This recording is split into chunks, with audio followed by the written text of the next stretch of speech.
Good morning students. आज का topic हमारा हैव और हैव टू से रिलेटेड है। यहाँ पर हम बात करेंगे जो हैव है उसका क्या मतलब होता है और जो हैव टू है उसका क्या मतलब होता है और दोनों में अंतर क्या होता है। आप सबसे पहले जानेंगे हैव को। हैव का मतलब क्या होता है। इसमें हम किसी चीज़ को ओन करते हैं। ओन का मतलब होता है अधिकार करना, किसी चीज़ पर हमारा क्या अधिकार है। पोजेशन या पोजेस करना किसी चीज़ को, किसी चीज़ पर स्वामित्व दिखाना या किसी चीज़ पर अधिकार दिखाना।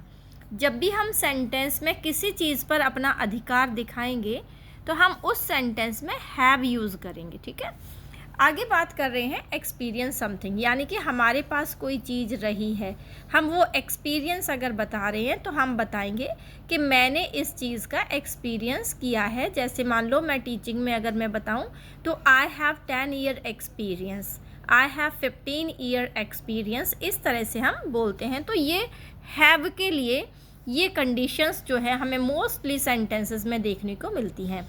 कौन कौन सी कंडीशन? सबसे पहले टू ओन, यानी कि किसी चीज़ पर अधिकार, पजेस किसी चीज़ पर अधिकार या स्वामित्व, और जो एक्सपीरियंस होता है वो। आगे बात कर रहे हैं हम एग्जाम्पल्स की, किस तरह के सेंटेंसेस मिलेंगे हैव के साथ। आई हैव अ कार, इसका मतलब है कि मेरे पास एक कार है, मैं उस पर अपना अधिकार दिखा रही हूँ कि मेरी कार है भाई ये, तो I have a car. Next, she has 2 brothers, उसके 2 भाई हैं, यानी कि उसका स्वामित्व क्या है, किन चीज़ पर स्वामित्व है, 2 भाइयों पर, वो 2 भाई रखती है, उसके 2 भाई हैं। तो ये चीज़ भी हम हैज़ से बनाएंगे, क्योंकि हैज़ और हैव ये दोनों तब आते हैं जब हम अब किसी चीज़ पर अपना अधिकार या स्वामित्व दिखाते हैं। अब यहाँ पर हैज़ क्यों आया? क्योंकि हमारा सिंगुलर सब्जेक्ट है, अगर आई है तो हैव आएगा। लाइक प्लूरल सब्जेक्ट्स के साथ हैव आएगा, सिंगुलर सब्जेक्ट्स के साथ हैज़ आएगा। आगे बात कर रहे हैं we have lunch at 1 PM, यानी कि हम 1 बजे, यहाँ पर हम बात करते हैं हम 1 बजे लंच करते हैं। नेक्स्ट अगर हम बात करते हैं they have a meeting today, have का मतलब क्या है, उन्होंने, उनकी एक मीटिंग है, किनकी एक मीटिंग है, उन लोगों की। तो यहाँ पर हम दे के साथ हैव लगाएंगे और इस तरह से हम ये सेंटेंस फॉर्म कर सकते हैं। आगे हम बात कर रहे हैं हैव टू की। हैव टू का मतलब क्या होता है, जब हमें कोई काम ज़रूरी करना है। अगर हम यहाँ पर शुड की बात करें तो शुड नहीं आएगा, शुड से जनरली अगर हमें किसी चीज़ की ज़रूरत होती तो शुड आता है, और बहुत ज़्यादा ज़रूरत अगर किसी चीज़ की होती है तो हम मस्ट यूज़ करते हैं, तो उसकी जगह पे हम हैव टू लगा रहे हैं। यानी कि किसी चीज़ की हमें नीड है, थोड़ा थोड़ा एक पावर वाली नीड है ना। ऑब्लिगेशन का मतलब होता है मजबूरी, यानी कि कोई भी काम है हमें करना ही है, हमारी मजबूरी है या फिर हमारी ज़रूरत है भाई, इसलिए हम नीड टू या फिर मस्ट की बराबरी करा रहे हैं किससे, हैव टू से। आगे बात करते हैं एग्जाम्पल की, किस तरह के एग्जाम्पल सेट करेंगे। I have to study for the exam, अब हमें देखो यहाँ पर लिखा आई हैव टू स्टडी, अब हमें दिख रहा है कि हमें स्टडी करनी पड़ेगी। क्यों करनी पड़ेगी भाई? एग्ज़ाम के लिए। अगर हम वैसे नॉर्मली रोज़ पढ़ते हैं तो वो छोटी बात है, लेकिन जब एग्ज़ाम है, when it comes to exam, तो डेफिनेटली हमें पढ़ना ही पड़ेगा और कोई रास्ता नहीं है। तो इस वजह से हम यहाँ पर हैव टू का यूज़ करेंगे। इट इज़ नेसेसरी, ये मैंने नीचे थोड़ा सा आपको इंडिकेशन दिखाया, ये इसलिए लिख रहे हैं आई हैव टू स्टडी क्योंकि ये ज़रूरी है, क्योंकि एग्ज़ाम चल रहे हैं। नेक्स्ट बात है she has to wear a uniform, उसे यूनिफॉर्म पहननी ही पड़ेगी। अब आजकल हम किसी भी इंस्टीट्यूशन का हिस्सा बनते हैं तो हम उसकी यूनिफॉर्म पहनकर वहाँ सर्विस देने जाते हैं, अदरवाइज़ नहीं, वो अलाउ नहीं करते। सो दैट्स वाई ये क्या है, कंपल्शन है, ऑब्लिगेशन है, मजबूरी है, यूनिफॉर्म पहननी ही पड़ेगी। That's why we have to put has to here because it is she.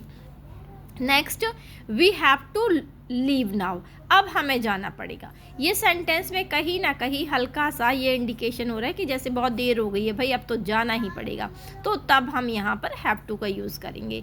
They have to finish the project by Friday, यानी कि उन्हें प्रोजेक्ट कब तक फिनिश करना है, बस उनके पास कितना टाइम है, बाय फ्राइडे, फ्राइडे तक का ही टाइम उनके पास है। अब उनकी ये मजबूरी है कि उन्हें फ्राइडे तक ये फिनिश करना है, दैट्स वाई हम क्या लगाएंगे, हैव टू लगाएंगे। आगे बात कर रहे हैं दोनों के कंपैरिजन की। तो आई हैव अ बाइक, अगर ये सेंटेंस है तो यहाँ पर हैव टू नहीं, हैव अकेला आएगा, क्योंकि इसमें दिखाया जा रहा है ओनरशिप कि मेरे पास एक बाइक है, तो हम सिर्फ हैव लगाएंगे। I have to ride my bike to school, अब हम बात कर रहे हैं कि मुझे अपने स्कूल के लिए बाइक चलानी पड़ेगी, राइड करनी पड़ेगी। क्यों भाई, हो सकता है देर हो रही हो या बिल्कुल 2-4 मिनट का ही टाइम रह गया हो जाने में, तो मुझे बाइक से ही जाना पड़ेगा। लाइक यहाँ पर क्या है, it is necessary for me to ride my bike. अब ये बहुत ज़रूरी हो गया मेरे लिए कि अब तो भाई बाइक उठाओ और बाइक से जाओ। अगर इस तरह का सेंटेंस है तो हम यहाँ पर हैव टू लगाएंगे, अकेला हैव नहीं। नेगेटिव फॉर्म क्या आएंगी, आई डोंट हैव अ कार, अगर हमें कहना है कि मेरे पास कोई कार नहीं है तो हम लिखेंगे I don't have a car. और next, I don't have to work today, मुझे आज काम नहीं करना पड़ेगा। क्या इसमें क्या है, it is not necessary to work today, आज काम करने की ज़रूरत नहीं है, इसलिए हम इस तरह के सेंटेंस फॉर्म कर सकते हैं। नेगेटिव फॉर्म में आप देख सकते हैं कि दोनों में जहाँ पर भी हैव है या हैव टू है तो दोनों का नेगेटिव डोंट यानी कि डू नॉट से हम फॉर्म कर सकते हैं। तो यहाँ पर ये सिमिलैरिटी है इन दोनों में। नेक्स्ट अगर हम बात करें प्रैक्टिस की, तो यहाँ पर मैंने 2 सेंटेंस आपको दिए हैं, I dash a new phone. अब आपको चूज़ करना है हैव और हैव टू। नेक्स्ट मैंने दिया है we dash wake up early tomorrow. अब इसमें आप देखेंगे कि हैव आना है या हैव टू आना है, और इनको कमेंट बॉक्स में ज़रूर लिख कर भेजें।